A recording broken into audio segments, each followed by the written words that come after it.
Good evening. Notwithstanding that the borough clock says it's 7:26, my watch, which, if I were the president, would say is the only watch that counts, says that it's 7:30. I call to order the November 6, 2017 work session at Swarthmore Borough Council. I notice that all members are present, as is the mayor. At this point, we would welcome public comment on any subject of interest to the borough. If you want to speak, I'm admonished by our videographer to admonish you. Come up and talk into the microphone, tell us your name and street address, and we'd be happy to hear from you. Hello, this is Robert Small, again, from 305 Rutgers Avenue. You're always welcome, Mr. Small. Okay. And if you could let us know the current status of the traffic calming measures planned for the intersections on Yale Avenue. Thank you. We will try to do that again as best we can. The matter of having been in the hands of PennDOT. Jane? They have not been approved by PennDOT. We have three projects to be begun and 2 projects to be completed while we wait for PennDOT to approve the sidewalk cuts for them. 2 to be completed are the Chestnut Lane sidewalk. The other is the Crescent Lane Harvard sidewalk, and then the one Mr. Small was talking about is at Rutgers and Rutgers and Yale, Harvard and Yale, and Harvard and Chester Road. So all of those projects are delayed because we can't begin until PennDOT approves the sidewalk cuts associated with them. As I said, 2 of them are substantially completed that are awaiting completion for that approval. Anybody else tonight?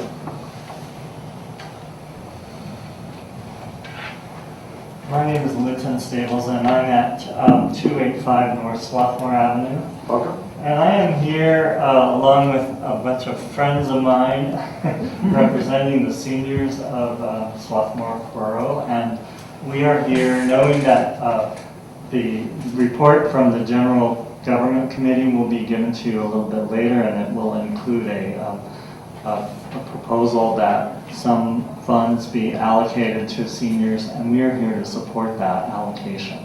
So I will invite any of the rest of them to speak if they'd like to, but I also did promise them that after public comment they could go home. But I will stay and answer questions for you if any come up during the discussion. Okay, I'm going to jump the agenda a bit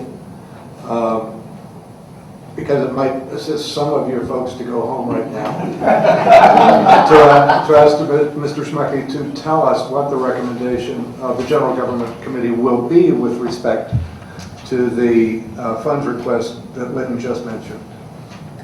The recommendation is going to be that in the budget we include $19,500 for the Senior Citizens Association, and that's for senior projects.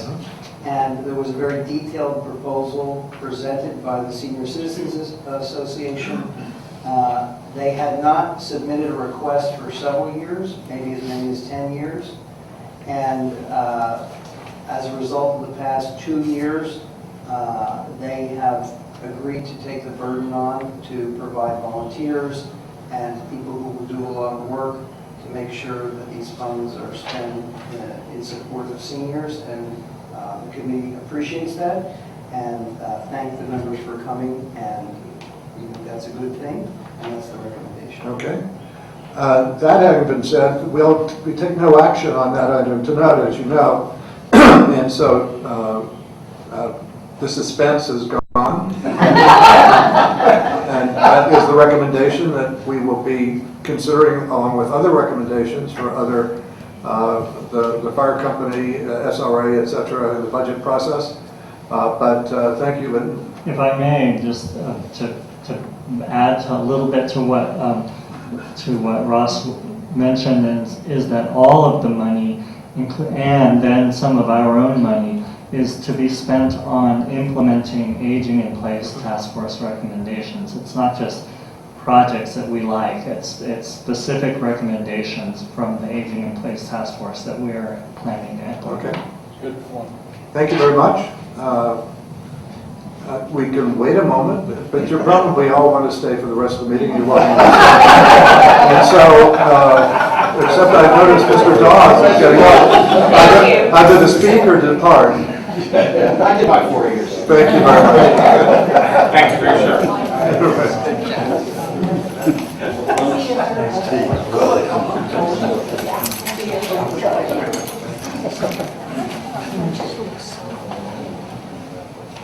Somebody's phone.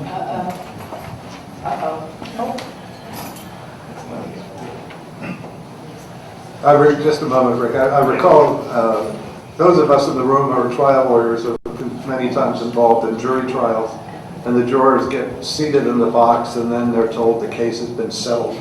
And at that point, the judge just thanks them for their service, and their mere presence is what caused the parties to settle the case. And so you can all feel that your presence tonight is what caused this to happen to us. Mr. Lee.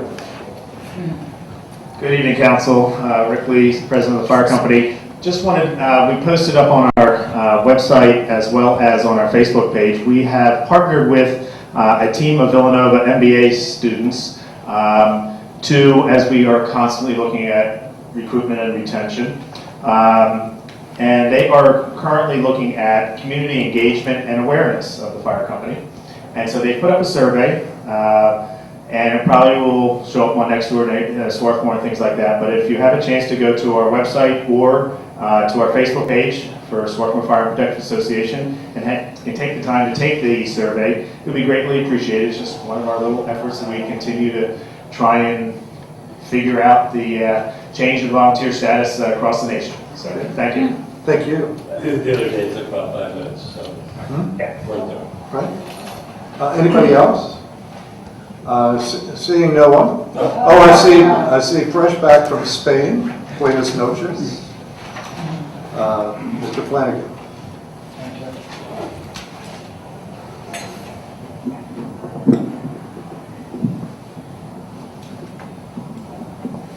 Well, I'm Patrick Flanagan. I reside at 239 Dickinson Avenue. Patrick, if you can manipulate that, I know you're tall How's that? and that's fine. Yeah. As well as you can, speak into the microphone. Thank you. I'd like to distribute this letter, Sure. Ms. Bones, and have it entered into the record, please. So my wife and I own several properties that are located in what is known as the Biddle Track Restricted Covenant zoning issue concerning the sale and distribution of alcohol in Swarthmore. And before I get to my two issues, and I don't know if it's out of order or appropriate, but I'm wondering if there are any council members that own any of these Biddle tracks that are of concern. Not to my knowledge. If so, if any of you do, speak up now.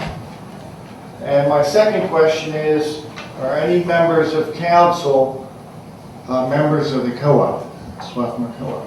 You mean the board, or I mean, as a general member. I'm number 1773, if that's what you're asking. Yeah, so it appears 1, 2, 3, 4, 5. Am I correct? And the solicitor as well. And okay, 6. Okay. So my wife and I, as I said, we own some of these Biddle Track properties. We also are members of the Swarthmore Co-op. I'd like to raise two issues tonight for council. One, concerning the co-op property at 341 Dartmouth Avenue. On October 4th, we received a letter requesting that we sign a waiver so that the co-op perhaps, hypothetically, may go out and purchase a liquor license. And then on October 31, we received a letter from the co-op as a member really setting forth their financial struggle, their concern for working capital.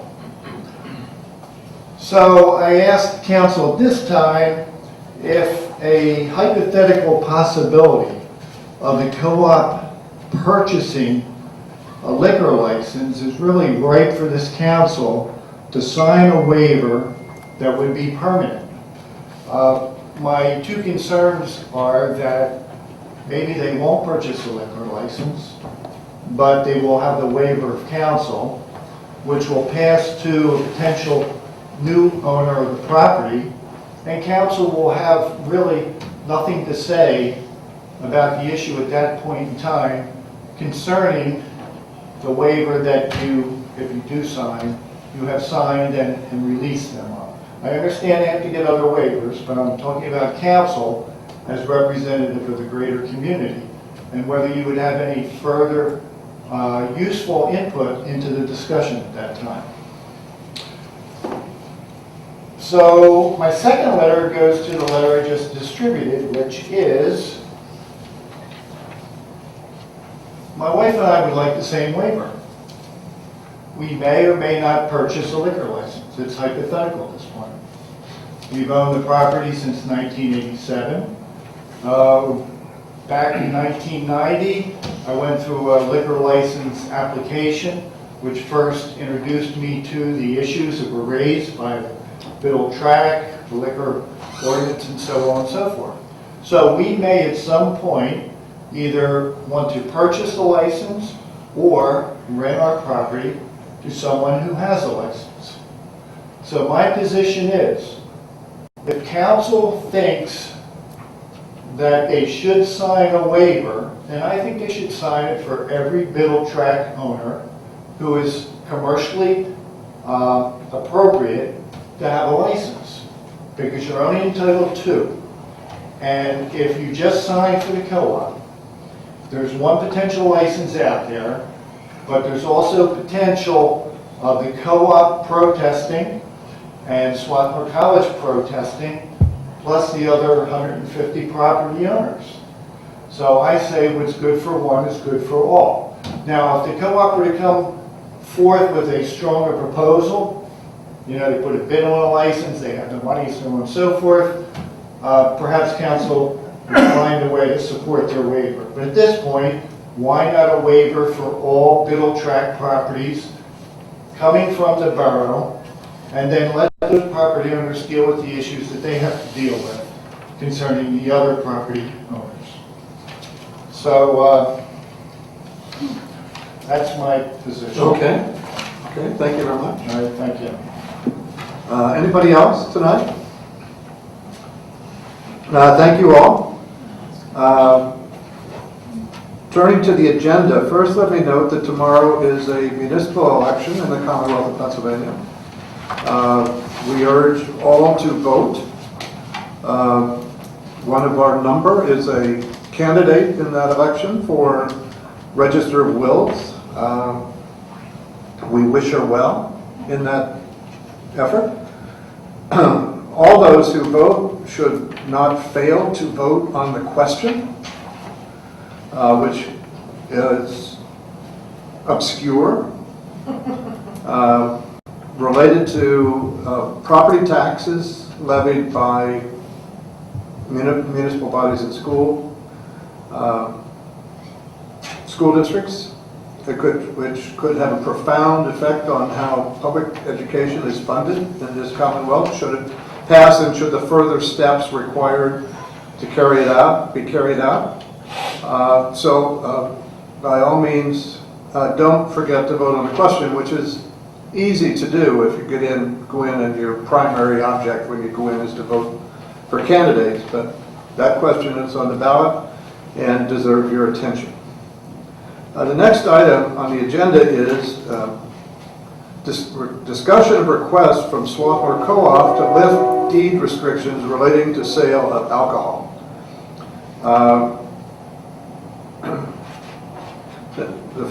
We can discuss that tonight, but we'll take no action on the request tonight because this is a work session. I welcome the discussion. I particularly would ask council members if they believe, any of you believe you need further information in order to vote thoughtfully on that, so that that information can be sought and be in hand at the time we take a vote on it, that you identify what that information is and we can figure out how it would be obtained. But that having been said, I welcome discussion on the request from Swarthmore Co-op to lift deed restriction relating to sale of alcohol by any member at all. Ross, yes. I may have mentioned this or not, but if we vote to do the waiver, there was a phrase that I suggest, a kind of a standard lawyer phrase under the therefore clause number 1 that they don't have in there where we say that we would lift it, but they have to use it in conformance with all applicable laws, rules, and regulations pertaining to alcohol. And I circulated that language, so that is a qualification that I would want to put on. Okay. Any other discussion at all tonight? I'm just wondering what exactly the co-op, or anyone else for that matter, is asking the borough to do with respect to this covenant which runs with the land. Well, they're asking. It's a restriction on the deed. Yeah. So it's a covenant that's running with the land. It's Right. not- So what, Well, it runs for the benefit of every person within that tract. understood, So, but what can borough council do about that, if anything? I take it that they're asking us on behalf of, with respect to the 3 parcels that the borough owns that are within the tract, Just with respect to those 3. with respect to those 3, that we will agree that we will not contest their effort to have that restriction removed from their deed.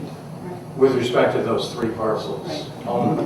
Right, we're being asked Well, as a property as the owner. owner of those. Yeah, we're being Well, asked, not as a that's public what- policy matter. No, that's what I'm saying. Right. We're only being asked As a because the property. borough actually owns Right. this. Yes. That's the only If reason. this borough hall were not in the Biddle tract, this question would not It be. before you. wouldn't be before council. Right, clearly. I just wanted to be clear about Right. that because I almost That's a good point. heard something that made it seem like the borough was somehow going to permit this. Right. And it's really not in our power. It's not in the borough's power to permit it or not permit it. It's a referendum. Any more than any other landowner. So David, just to further that one more, would it be a resolution that the borough would make? I believe they asked, they had a document that they want to have signed, We'd sign it.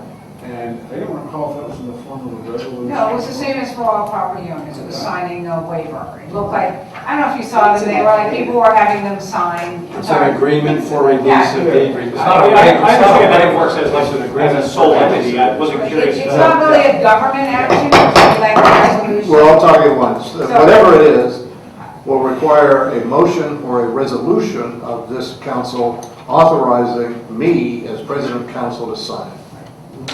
So That's the specific. that is, Thank you. And it has to be notarized. Because it needs to be recorded. right, Right. to do all those things. It has been suggested in the press that because there was a referendum, which approved overwhelmingly, the authorizing the sale of alcoholic beverages in the borough, subject to the rules and regulations of the Liquor Control Board, that the implication was that should means that council, they didn't say that, but council should give this approval. But as has been suggested by Mr. Flanagan, that there are a number of commercial properties that have the same restriction in their deed, who might, for their own business reasons, want to do the same thing that the co-op wishes to do, or at least have the option to do it. Point well taken, but again, there's nothing that the borough has no power to decide what the other landowners do or don't do. I mean, this is only relevant to us because the borough owns 3 of the parcels. Now, But my understanding is that if, for example, Mr. Flanagan and his wife, as a property owner within the tract, subject to the same deed restriction, wish to have the possibility of serving liquor, they presumably could come to Borough Council at that point, and the same as the co-op is doing, asking us to agree that we would not object to their having that removed from their deed. With respect to R3 parcels. Yeah, right. What the other landowners do Is is entirely up to them. Exactly. So, I just wanted to be clear about that. This is not the borough saying, okay, go ahead and do it. No, absolutely. Yeah, okay. Absolutely.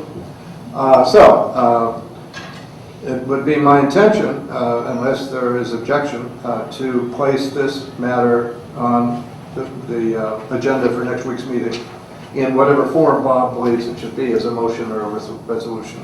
And that resolution or motion containing, as drafted, a condition akin to that suggested by Mr. Schmarke, which we can then agree to or not when we have that motion or resolution before us for decision. Okay? I do have one question, if I may. Yes?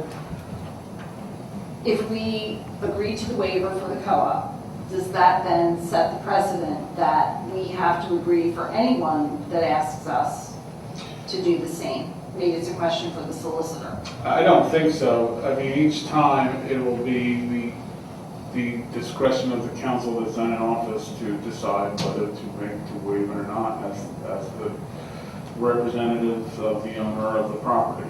And I don't think one council's decision on that or binding as to a new permit would run with the co-op if the approval is made. But the future one would be its own new question. Yeah, I think that's absolutely true. Of course, that if presented with that issue, that council would have to justify its decision at that time not to, having already done it for one property owner. Sure. Okay, thank you. Environment Committee? Sure. In Little Crump Creek Park, as you know, the big old chimney structure got had to be taken down. And one interesting development is there's a Boy Scout who's working on a fire pit design for the park, and so that's very exciting. It's just in beginning stages, and I think it'll be, if it has the right supervision and everybody kind of looks at it, it's an exciting development. So, and there's going to be an Environment Committee meeting November 20th at 7 p.m. Okay, good. I think I neglected to mention at the beginning that we will have an executive session at the conclusion of regular business this evening to discuss a personnel matter. Finance Committee. Could I just ask one question? Did you say November 20th at 7 p.m.? Yeah. Prior to your 7:30 meeting. Okay. It's going to be quick. Okay. But she's promised to be done. Okay. No, I'm Wait, you're not, Just not to post on your time. you're not meeting at your usual In time? committee room. This is the Environment Committee. It's not the EAC. Right, but we advertised you for the year for the 7 o'clock before the EAC. It's going to be at a different time. Oh, yeah. We just need to advertise it. Yeah, Okay, we need to, I missed that. Sorry, that's fine. We can do that. No problem. Okay. Finance Committee. Yes, thank you, David. Today in front of you, hopefully people have had time to look at the budget, second shot at the preliminary budget for 2018. Just a couple of quick comments, and certainly have some discussion when I'm done. As you can see, essentially total revenues, and this is, if you look at what is page 1 or memorandum, you'll notice there's a couple of things first from the start to mention that we have not put in any tax increase into this preliminary budget. Also, we have not factored in the police contract, which we're still negotiating. So there's a couple of things, and then obviously there's the things about funding for different groups as laid out in the memorandum. So when you're looking at this preliminary budget, it does not include those things. But I think it's important to just sort of go to the last page and see that based on the projected, very preliminary projected budget, that there would be a surplus of around $71,000. Again, based on pretty generic assumptions. We can get into the very specifics of any line items if you'd like. If you look very specifically at the memorandum, and maybe not coincidentally or coincidentally, what organizations have asked for roughly $20,000 in increase, and also the fire department, and I think we'll get to that in public safety more specifically. We have more discussion about that. I've asked for 50,000 more, so if you add 50 and 20, that's 70, and magically that's exactly the number we have here. Now, we did not organize it that way, but it did work out that way, and obviously it's not including the things like the police that we haven't discussed. But I guess the good part of it is, and all credit to Jane and the borough itself, that without likely will not be increasing taxes. I think for the third and the fourth year, 4 years that we have not had to do that. So obviously things can change, the economy can change, things can alter the budget, but that's essentially the preliminary budget where it stands. Happy to take any questions. No, one other final thing. We had discussed previously that, and this is in the memorandum kind of on that page towards the bottom, based on some of the best practices, we thought it would be best to move the recycling fees out of the trash fees and into the general budget. But after reviewing, and Jane getting some of the details, we felt like it would really be unfair to some particular taxpayers in terms of essentially having them pay for services that they don't utilize. So with changing some of the wording in terms of our trash collection, I guess it's memorandum ordinance. Yeah, we feel like we'll get that in line. So we want to really we ended up back where we started, which is where we want to recommend to keep the trash fees the same and include recycling within that. But happy to discuss that and sort of why some of the very specifics. But we just felt like this was the fairest way to do it and the least amount of confusion. So I'll stop there. Happy to take any questions. I don't want to ramble on anymore. I was just going to make a quick comment that, that's loud. I actually couldn't remember the opposite of deficit. I had to ask Mr. Pierre, I'm like, what does it mean when we have more money? And he goes, a surplus. And I'm like, that's it. But I do kind of want to point out that the two major reasons for that is working to change the healthcare plan to a plan that will have a much lower premium, and that's saving the borough a significant amount of money this year. And also reducing the size of the police department. It's currently configured, this budget is for 8 officers, not 9. As most of you know, we lost one officer last year. He has not been replaced, Officer Klein. And we have one officer in the drop program, and he's going to be gone in the middle of next year. He will be replaced. And so there's savings across the board when you do that. There's salary savings, there's benefit savings, insurance on top of the benefits. So that's pretty much where the surplus is coming from. Not a lot of magic there. We also had prepaid. We had a really strong year last year, and people may remember that the Finance Committee recommended prepaying some debt service, which we did for this year and for next year, so that you're also seeing the benefits of that this year. And then I left out one part, which is we're still projecting that the fund balance at the end of the year will be approximately $510,000, which is 10%, roughly 10% of revenues, which general guidelines are 5 to 10%. So I think that's in good shape as well. Will there be a finance? That's a good question. I'll be back to you next week on that. Okay. I think I need to return to the issue of the request to lift the deed restriction. Mr. Flanagan has presented us with a memorandum in which a request is made in the third paragraph by him and his wife, Connie, with respect to 1315 Southchester Road, to waive the restriction on sale of alcoholic beverages that appears in the deed of their property as well. So that having been formally made to us, I think that whatever resolution is prepared for action next week with respect to the co-op should also include that property. Can I ask What property is that? Is it commercial property and what's the address? It's right next to, it is where the Pilates, Pilates Connection and Executive Dry Cleaner. right, they own that building. How are they identified? What is their? It's on the top of this letter, 1315 South Texas Road. Right. Some years ago, the Flanagan's operated bookstores in all or part of that property, if I'm correct. 30 years. 30 years. Okay, so now finance, Grace, we've done that. General government?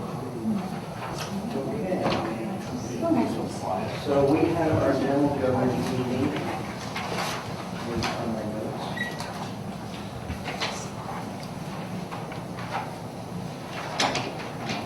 Microphone, please. Yes. Well, I'm looking for my notes.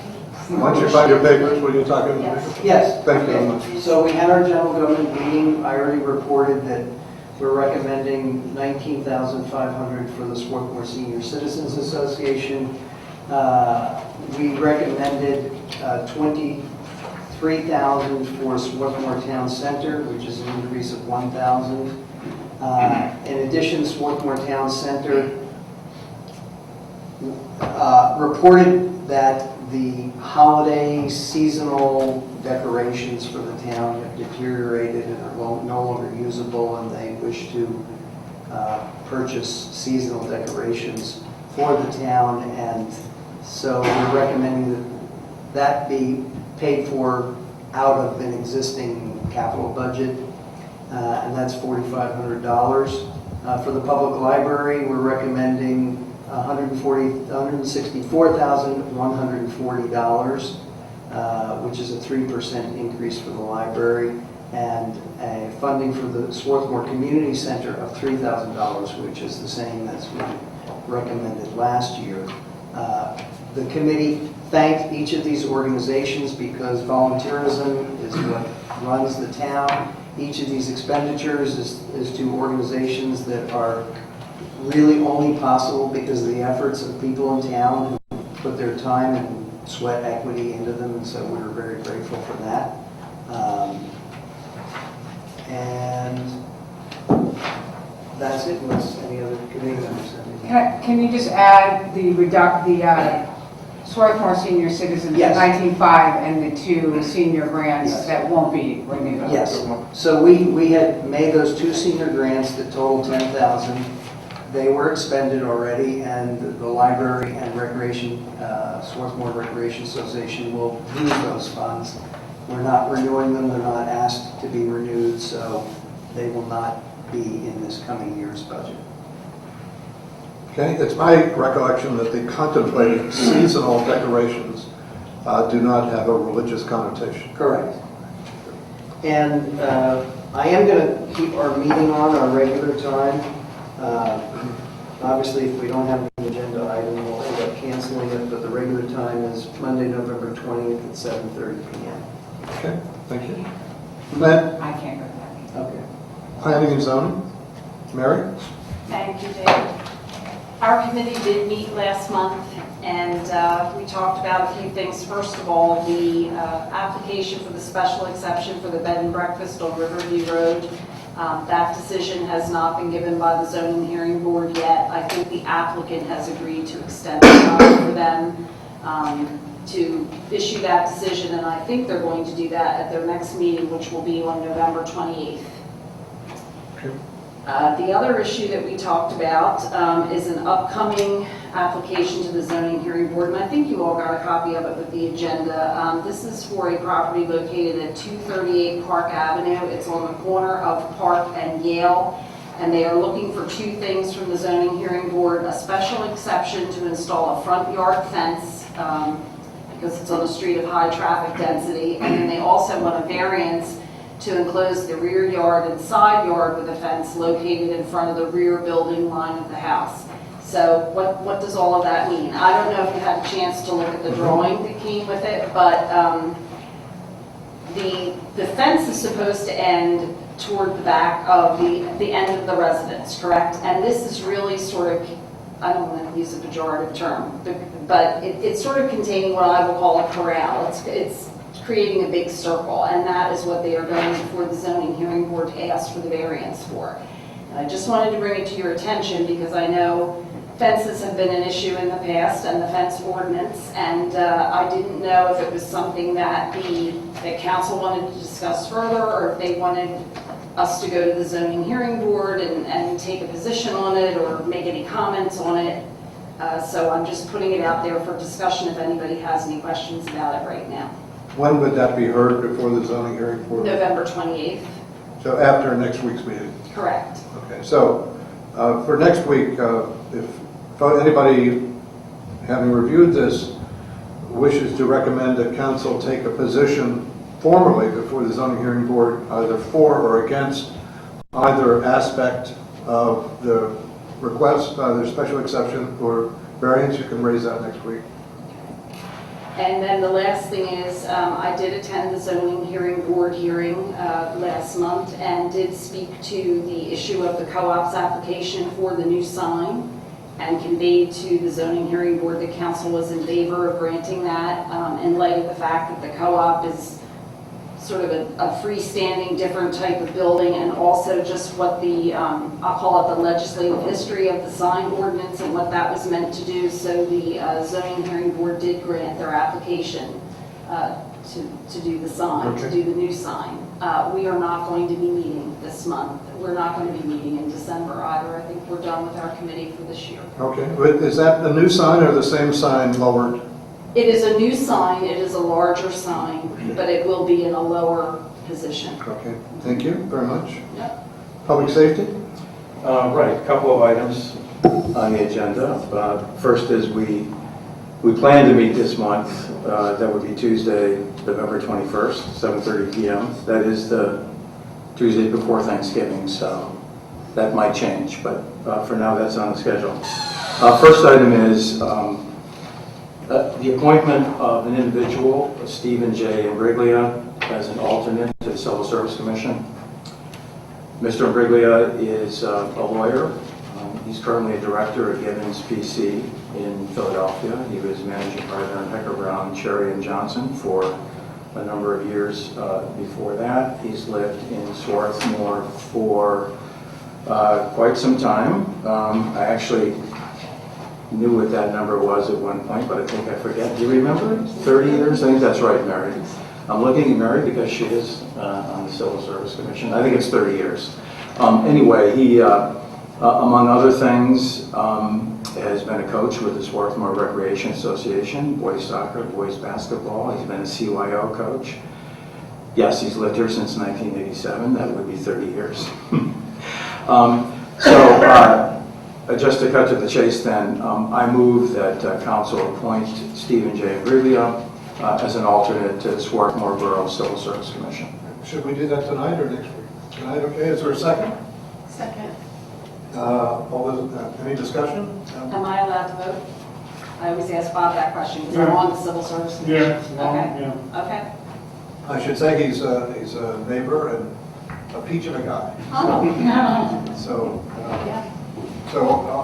any other discussion? All those in favor say aye. Aye. Chair votes aye. Any opposed? He's appointed with thanks. Does somebody want to give a report on the civil service meeting of tonight? I- I think this now might. Yeah. If Sure. you finish what you're saying, and then when you want me to do that, tell me. Well, why don't you go ahead and do it now? Okay. It's a natural segue. Okay, thanks. The Civil Service Commission met here tonight, right before this meeting, and we had reviewed the amended regulations, and we voted on those. The chair made a motion, and they were approved by the Civil Service Commission, and we also approved the application. It has a very long name, the application, but it's the application to take the police test. We approved that as well, and both of those things have been reviewed by the borough solicitor. And that examination, I think, is the first week of January, is that right? I think that is correct, and it's going to be given over at the college. And that will be to replace one of the officers, one of the two officers who either have left or will be soon leaving the force. Okay, so we'll put that, sorry, I was confirmed with the solicitor. We'll put final council approval on the agenda for next week. Okay. Excellent. Thank you. Okay, next item is a committee report. We met last month, and really almost the only item on the agenda, with the exception of the proposed ordinance regulating door-to-door soliciting, which we'll discuss under other business, I believe, as it's on the agenda. The only item really was the budget request of the Swarthmore Fire Protective Association in connection with the Safer Grant. And Jane, do you have copies of you mentioned you might have copies of the... I didn't make copy, you mean of the memo? That's fine. I can go over it. Right, That's fine. right. And I thought maybe we were going to discuss about it going back to committee for a recommendation out of committee. We're going to make a recommendation. Yeah, I mean, we've met twice to discuss it, so we'll make a recommendation tonight. Just to... Are you going to make it tonight, or you? We'll make a recommendation, Okay, and fine. then... Right. Okay. But again, so as not to keep people in suspense. So just to review things a bit, the Swarthmore Fire and Protective Association applied for and received a SAFER grant from the Department of Homeland Security for 3 years. It's a 3-year grant, 2018, 2019, and 2020. The purpose of the grant is to allow the fire company to hire additional part-time employees to take the department from its current configuration of 2 full-time equivalents to 4 full-time equivalents. And having 4 full-time equivalents to man the ambulance and the fire truck will give the fire company the ability to respond not to calls, not 24/7, but 12/7. In other words, during daylight hours, there will be sufficient personnel for the fire company to get out an ambulance or a fire truck to respond to a call. This is quite a generous grant from FEMA, but it does require a not a match exactly, but a contribution from the borough for each one of those 3 years. And essentially, if you take the contribution that the SAFER grant would require from the borough, and you add to that the additional monies requested by the fire company for each one of those 3 years, you can come up with kind of a net cost to the borough in terms of a contribution to the fire company that does not include the SAFER grant and one that does include the SAFER grant. And I say a net cost to the borough because Swarthmore College also contributes funds to the fire company. So just to make that difference as easy and as stark as possible, the way it works out is if the borough agreed to make that contribution, which by the way, I think we explained this last month, that's a requirement for the grant. In other words, without the borough contribution, the fire company can't accept the money, the grant money from Homeland Security. So the additional cost to the borough, all inclusive, including this funding or this contribution to the SAFER grant for next year, 2018, would be $38,820. For the following year, 2019, that's the second year of the grant, it would be the same amount, $38,820. For the third and final year of the grant, 2020, the net borough cost with the SAFER grant it jumps. It goes from $38,820 to $100,923. Once the grant is finished, assuming no further grants at that point, so in other words, beginning with 2021, if the fire company were to continue with the 4 full-time equivalents, the additional money would have to come from the borough contribution. and that would raise the borough's contribution. All other things, or as economists like to say, ceteris paribus, all other things being equal, the borough's contribution in 2021 and presumably in later years would be $155,280. So that's a substantial change, a substantial increase from what we've been contributing in the past. Which was, just for clarification, $190,000 this year. That was the total amount. The total. Not including, Right. the college contributed about $90,000. Right. To help offset that cost. And with Safer, it would be about $240,000, the total cost. But I was just giving the net figure to kind of make it a little bit easier to appreciate the increase, the kind of annual increases we're talking about. So the Public Safety Committee considered this over its last two meetings, last month and the month before, and obviously there was a lot of discussion, a lot of debate about it. I think the sense of the committee is that if we want to keep fire service and ambulance service in Swarthmore for the foreseeable future, that this is something we're going to have to do. Obviously, no one's got a crystal ball. We don't know what the situation is going to be 5 years from now, 10 years from now. It's really impossible to tell. But for as far ahead as we can see, again, I'll repeat, the sense of the committee is that if we want to keep these services located here in the borough, in the firehouse here in Swarthmore, that this is something that would make sense for us to do. Obviously, there are a lot of other considerations, a lot of other things to talk about, not the least of which is where's the money going to come from, how will the money be made available, etc. But anyway, that's the sense of the Public Safety Committee as far as whether or not this is something we should consider.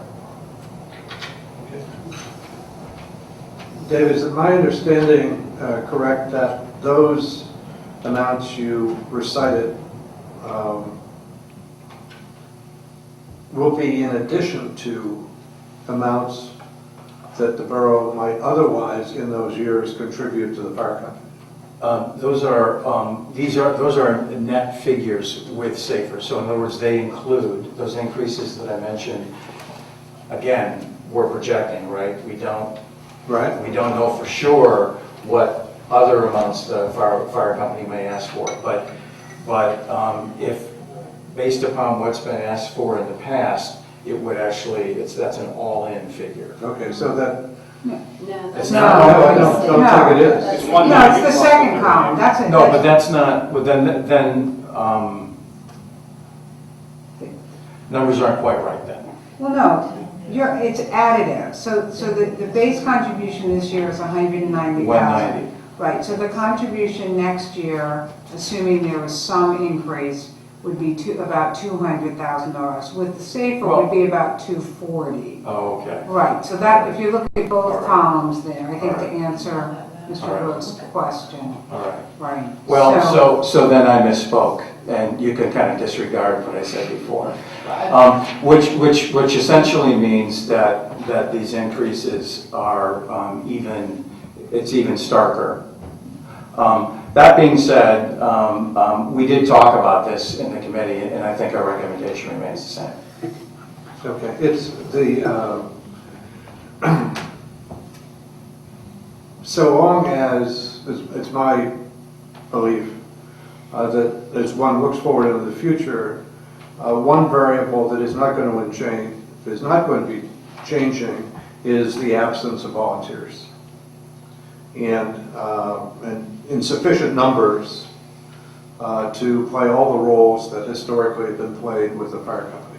And so I think we should assume, the borough should assume, unless, if it goes down this road, unless and until there is some fundamental change in how local fire services are delivered within the county, by the plethora of volunteer companies that exist in the county, that the borough is going to have, and borough residents are going themselves to look forward to paying an increasingly significant part of the borough budget for fire service. What the future may bring in terms of consolidation of companies, consolidation of equipment, where equipment is housed, that's for another day. What's for us today, and will be for us, is whether we're going, at least for the foreseeable period, take the course of action recommended by the Public Safety Committee.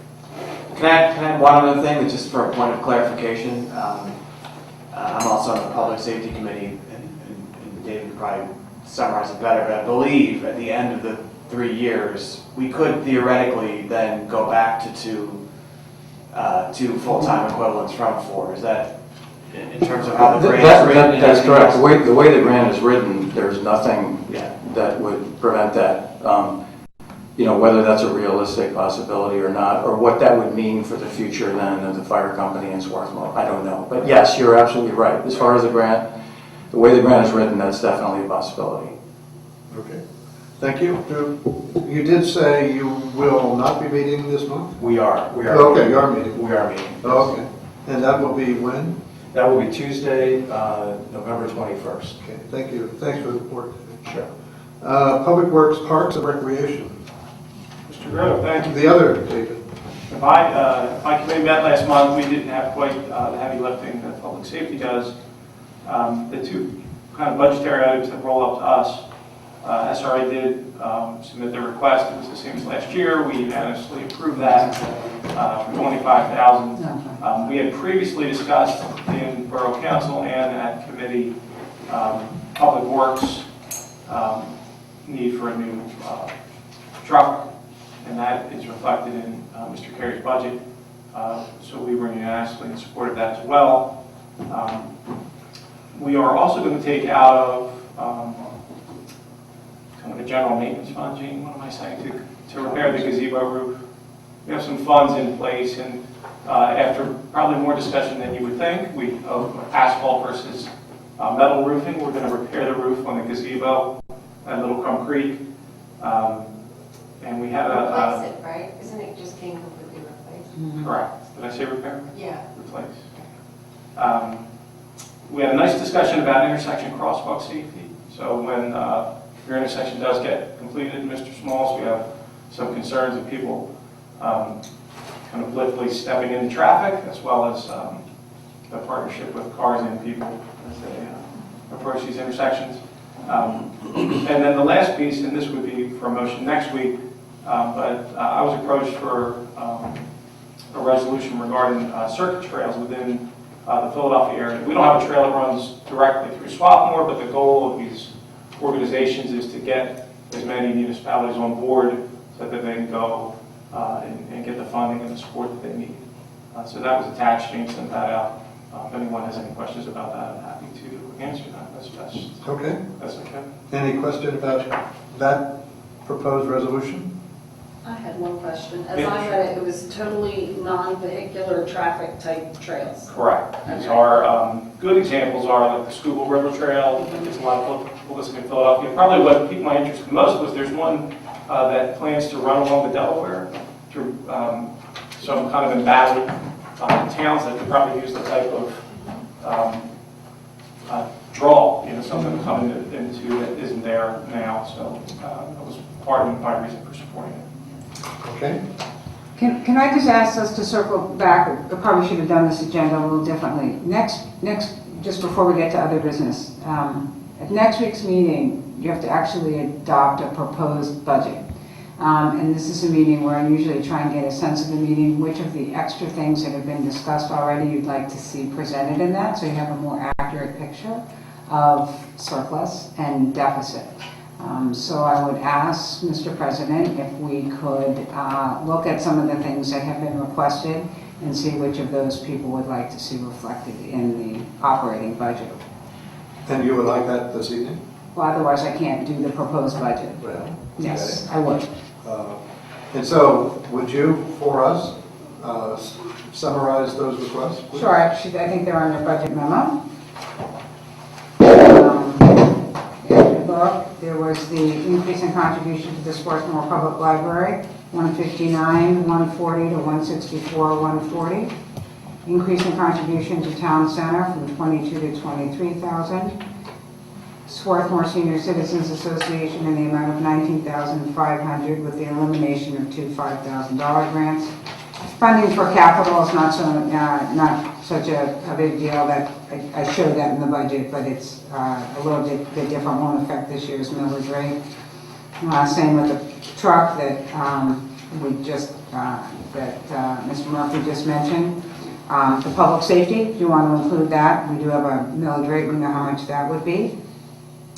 And the police contract, which will be discussed in executive session, which you can decide after that discussion, there would be additional additions to the budget. I will point out, just to make your life easier, it is normal at this point to start including the things that you think you would like to see included in the 2018 budget. I will also say at this time that the Pennsylvania Borough Code allows the budget to be reopened in January of any year that there's been an election. So if the new council doesn't agree with what you've done, either this month or next month, they can actually open it up again. But we do need to advertise a proposed budget, and it should be as close to what you think you would like to see as possible. Okay.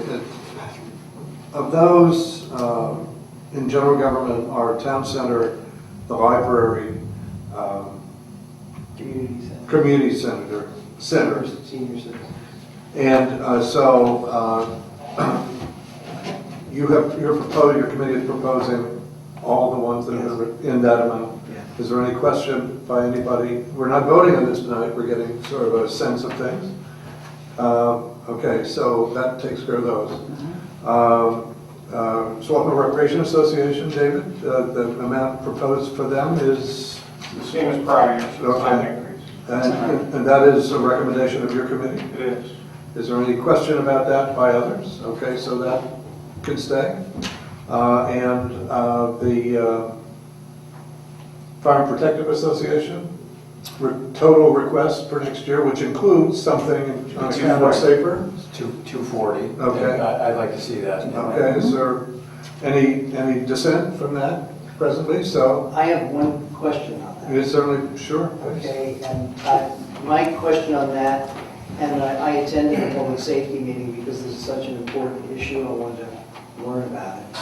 And it became apparent to me, David and the committee are doing a great job on this. It's been a long-term problem, it's been growing for years. It's my perception that most people in the borough actually are not that aware of the extent of the problem with volunteers not coming in and the growing costs.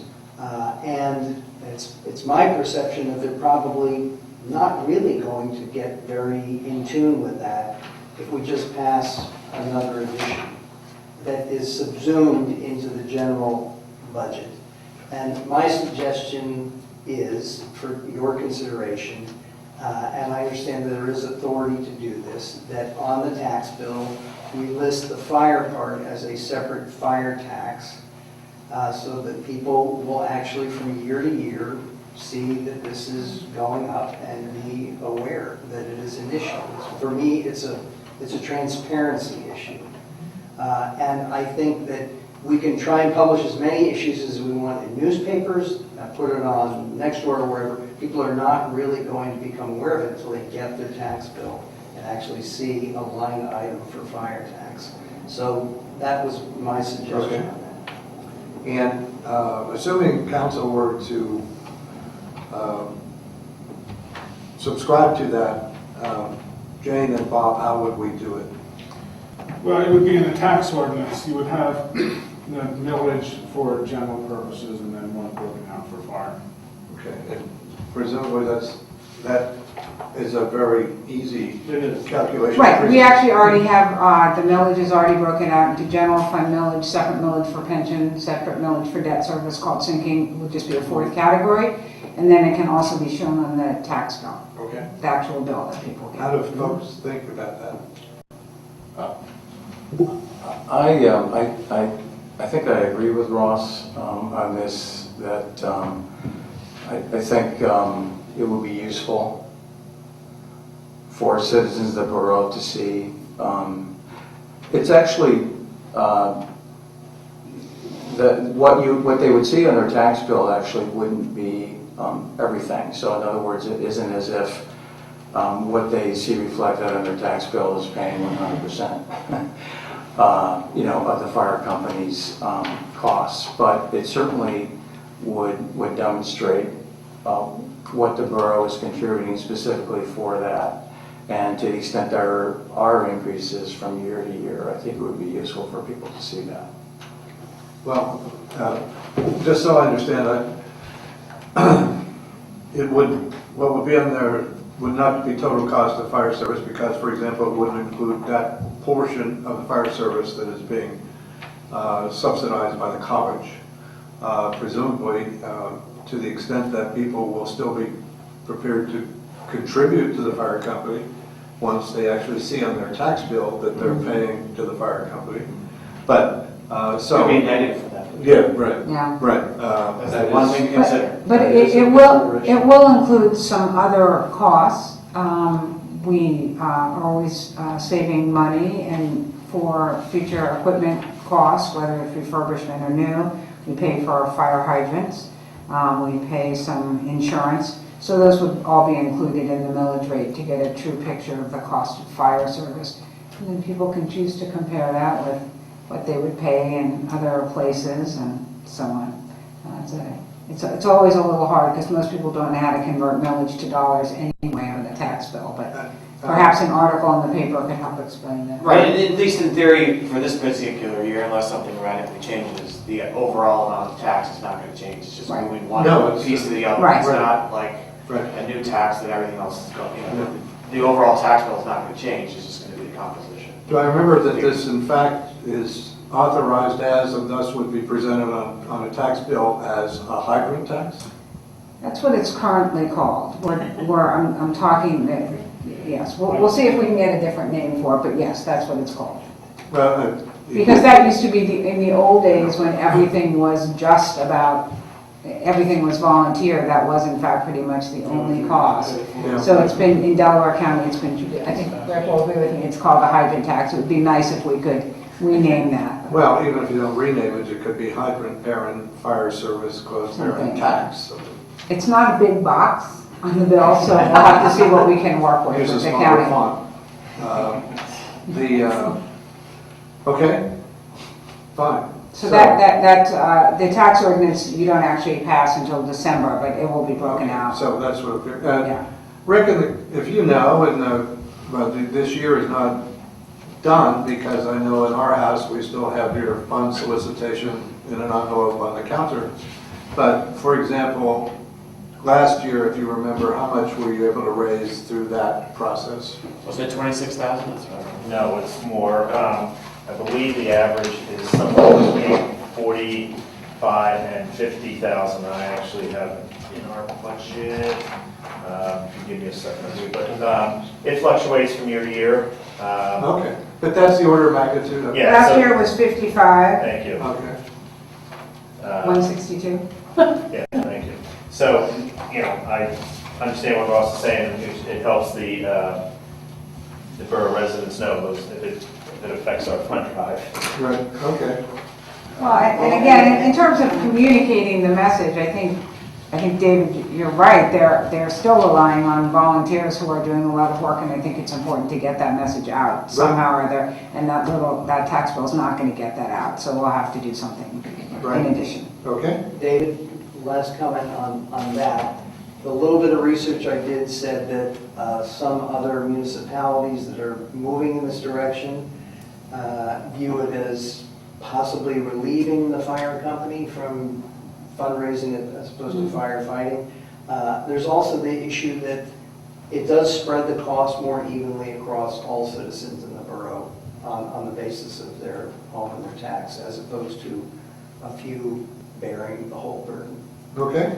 I'm not sure how does that. Well, because if you're doing it on a voluntary basis. I see what you're saying in terms of You know, contributions. somebody might be very generous I see. and bear a big burden. Somebody else with a big property that Gotcha. has a lot of fire may give nothing. So it seems to me this is a fairly equitable way to Understood. spread that cost. Understood. Okay. Anything else, Dave? Are you done with your committee? Well, you're well past your committee. We're past. Sorry, Yes, they okay. me, that's right now. Yeah. So if I could commandeer the other business portion of the agenda. Take over, please. A couple of things. First, very briefly, and that is the proposed ordinance on canvassing, soliciting and canvassing. Police Chief Brian Craig at the last Public Safety Committee asked for some guidance, because currently the borough has no rules or regulations governing this. And Bob, you took a look at the draft that we have. Yeah. And you believe it's legal, constitutional? Yeah, and a little background, we had a soliciting ordinance years ago that was unconstitutional because it was completely overbroad. It applied to political and religious solicitors, which you're not allowed to require that they get a permit and whatnot in advance. And in my recommendation, the borough repealed that, but I kind of threw the baby out with the bath. It should have pared it back rather than repealing it in whole. Because I think it's appropriate to have these regulations of commercial solicitors. And so that's kind of the history of why we're here where we are now. Okay. Yeah. And so, one issue here is which committee should take this over, if in fact that's going to be necessary at all. It could either be public safety, it could be general government, or we could deal with it ourselves, at next week's meeting. My thought, subject to the views of members, that we would do the latter. And if next week questions are raised about the merits of particular provisions such that we think we're not going to hash that out then, but rather that needs to go to a committee, we can decide it at that time. But absent that we would vote for it on it next week. Okay. So if you have questions about it, save it till next week? No, if you have questions, tonight's fine. Now's the time. Tonight might be the time to discuss it if you've got questions. I got three. I have a question, okay. Since I paid the way, good questions. As I Would read you it, speak into a microphone, please? yes, I'm so sorry. I have a question about section 5. I do not have a copy provided. And maybe you don't even need to have it in front of you, but as I read it, if a property owner has a sign that says no solicitation, that applies across the board, even to the types of people who were carved out, like canvassers or political candidates. The way I read it, it seemed like the carve out didn't apply if the homeowner had a sign. They would still be in violation. What's your question? Do they have to have a sign to stop this? No, my question. Girl Scouts still. No, my question is, just what I said really, is does section 5 mean that if the property owner has a sign, then that also applies to canvassers or political candidates or their representatives? And maybe it's just, I'm reading it the wrong way, but that's how it struck me. Door-to-door solicitation. Door-to-door solicitor is defined as a person engaging in door-to-door solicitation. Door-to-door solicitation is defined as going to the premises of another person without prior arrangements for the purpose of taking sale or taking orders for future sales of tangible goods, books, magazines, periodicals, provision of services. So it does not apply to non-commercial solicitors. Right, but then when you read section 5, Right. it seemed like if the homeowner had a sign, that applied to, because I thought it said canvassers in Does say section canvassers. 5. So I think, Oh, you're right, I'm sorry, I missed that. That's the word I think we want to remove. Any door-to-door, just take out or canvasser. yeah. Correct. Because otherwise, it seems like once the homeowner has a sign, then even the people who were carved out get, Well, I do think the owners have the right to make those people not come on the yeah, premises. and I'm not disagreeing, but I just wanted to ask. So the question is, and I think we can enforce that, I think. So, Now, canvasser subsection 5, subsection 4 talks about political or religious. Yeah. It defines canvasser, one who engages in advertising religious causes. Yeah. So, So the question, so I know, and I misspoke at first. So if a canvasser comes to a door that has a no solicitation sign on it, the question is, should the borough be in a position to cite that person? Yes, that's my question. Right, and I think that the homeowner has the right to tell them to leave. I think the borough has the ability to enforce that if you choose to want to step into that, I think. So it's kind of a policy question. Do you want to be answering phone calls saying, you know, the particular religion's at my door, posted a no solicitation sign, they knocked up anyone? okay, so that is legal to do that. I believe so, because the homeowner has the homeowner has the ability to tell them to leave. And a follow-on question to that I had. Let me just, on that particular point, it's my my non-legal opinion, since I've given up my license to practice law in the Commonwealth, so my non-professional opinion is that such a person, in the face of such a sign, is a trespasser. Whatever their purpose for coming onto your land. So nobody has a right to come onto your property for religious and political solicitations if you don't want them to. And that was my second question, which is, do you have to have a sign? In other words, do the people who have signs, that people come by and say, okay, they got a sign, I'll avoid them. I can go to the ones without signs, and is that then going to put people in a position of like, okay, I have to have a sign, No. otherwise I'm going to get. No, this is permissive. It says they may have a sign. Okay, but it's still not permitted even if you don't have a sign. The solicitation is still not permitted even if you don't have enough solicitation. You don't. The solicitation by The camp, Let's A do. canvasser, as opposed to a solicitor. Well, let's take the easy one, the commercial, you know. There's no protection. So No you don't have to have a sign for that to be a violation. what's the violation? Them going on the property? Yeah, No, that's not a violation. It would be a violation for them to do it without getting a permit under this ordinance. right? okay, Right. okay, but that's the violation. If they're selling leaf blowers Right. and they haven't gotten a permit, Right. that's a the violation. violation. Or if they go to a house that has a sign that says no solicitation. So the person who doesn't have a sign can say, do you have a permit? Yes. Okay. I have one more question. Yes? Is it typical to have the imprisonment penalty? Any borough ordinance is punishable by fine of up to $1,000 for 30 days in prison. This is not even. Yeah, and that is actually, that should be changed to 30. Okay. You'll notice that. I'm glad you pointed that out. That's all right. And I have seen somebody imprisoned on a borough ordinance. I have, when there's been warrants out for them not having paid fines, but I've never seen anybody initially sentenced to jail for violating the borough ordinance. Okay. And you got, Jeff? I don't mean to occupy this, but the other question I had was, so if the policy is that religious and political proselytizing are included, they're canvassers and whatever. The provision about. They're not, let me just back up. They're not canvassers for purposes of needing a permit, right? That's the distinction. We used to require that they get permits. So they don't have Cannot. to get a permit. They do not. Religious and political canvassers have a First Amendment right to do that, and they do not, you cannot burden them with the requirement of getting a permit in advance to exercise their First Amendment Okay. rights. I'm not sure a layperson reading this would automatically get that. I don't know.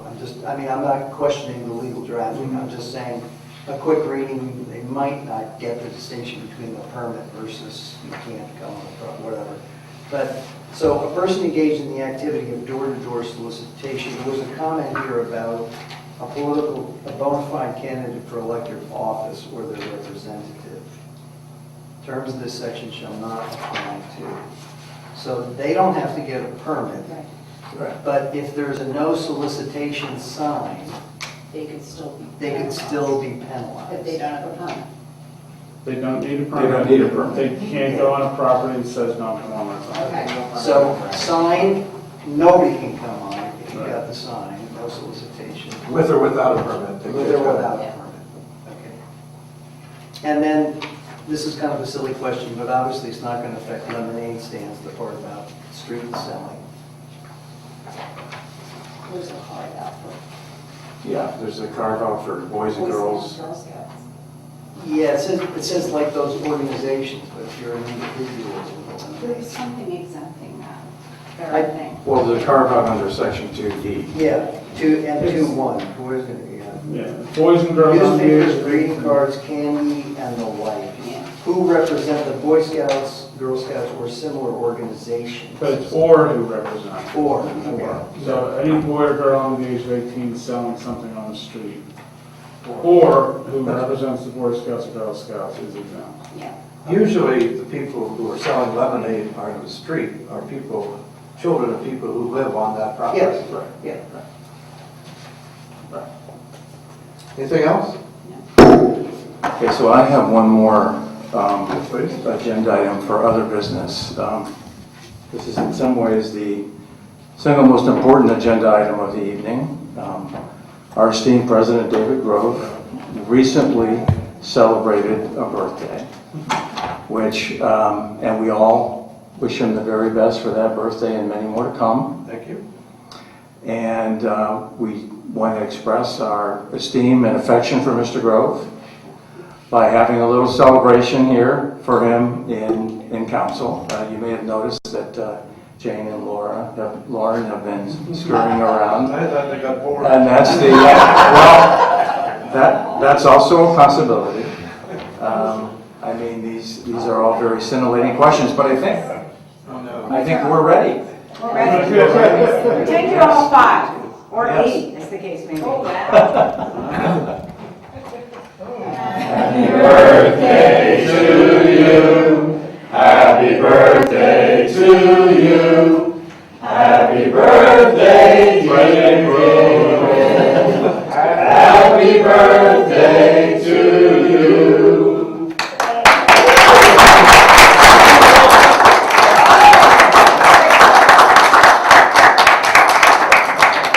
I got 60 candles, but they don't sell 80. Well, they were good enough not to mention the number of years, which is 80.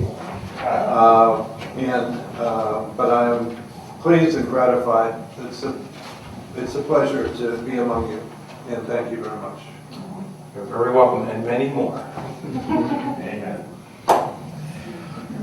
And for those who But can you've see set all the the, I'm candles sorry, but you've set the cake on top of my